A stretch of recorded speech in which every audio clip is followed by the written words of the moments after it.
Saudi రిఫైనరీపై మళ్లీ drone దాడి, global oil మార్కెట్లో వణుకులు. సౌదీ అరేబియాలోని అతిపెద్ద చమురు శుద్ధి కర్మాగారం రాస్ తనూరాపై బుధవారం మరోసారి డ్రోన్ దాడి జరిగింది. గత 2 రోజుల్లో ఈ కేంద్రంపై దాడి జరగడం ఇది రెండోసారి. ఈ దాడులు అంతర్జాతీయంగా ఆందోళన కలిగిస్తున్నాయి. సౌదీ అరేబియాలోని అతిపెద్ద శుద్ధి కర్మాగారమైన రాస్ తునారాపై బుధవారం మరోసారి దాడి జరిగింది. ప్రపంచ ఇంధన భద్రతకు గుండెకాయ లాంటి ఆరాంకో లక్ష్యంగా జరుగుతున్న ఈ దాడులు అంతర్జాతీయంగా ఆందోళన కలిగిస్తున్నాయి. సౌదీ అరేబియా తూర్పు తీరంలో ఉన్న ఈ రాస్ తనూరా రిఫైనరీపై బుధవారం ఉదయం గుర్తు తెలియని డ్రోన్ దాడికి ప్రయత్నించినట్లు సౌదీ రక్షణ మంత్రిత్వ శాఖ ధృవీకరించింది. అయితే ఈ దాడిని సౌదీ దళాలు సమర్థవంతంగా తిప్పికొట్టాయని, ఎటువంటి ఆస్తి నష్టం లేదా ప్రాణ నష్టం జరగలేదని అధికారులు వెల్లడించారు.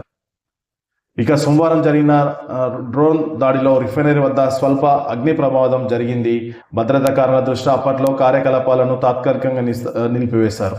ఇది రెండవ దాడి. బుధవారం మరోసారి డ్రోన్ కనిపించడంతో హై అలర్ట్ ప్రకటించారు.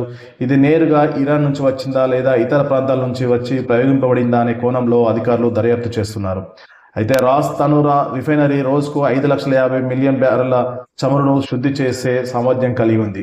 ఇక్కడ అంతరాయం కలిగితే ప్రపంచవ్యాప్తంగా పెట్రోల్, డీజిల్ ధరలు ఆకాశాన్ని తాకే ప్రమాదం ఉంది. ఇప్పటికే ఈ దాడులు వార్తలతో బ్రెంట్ క్రూడ్ ఆయిల్ ధర బ్యారెల్కు $80 మార్కును దాటింది. ఇటీవల Iran supreme leader Ali Khamenei మరణం తర్వాత ఇరాన్ తన ప్రతీకార చర్యలను తీవ్రతరం చేసింది.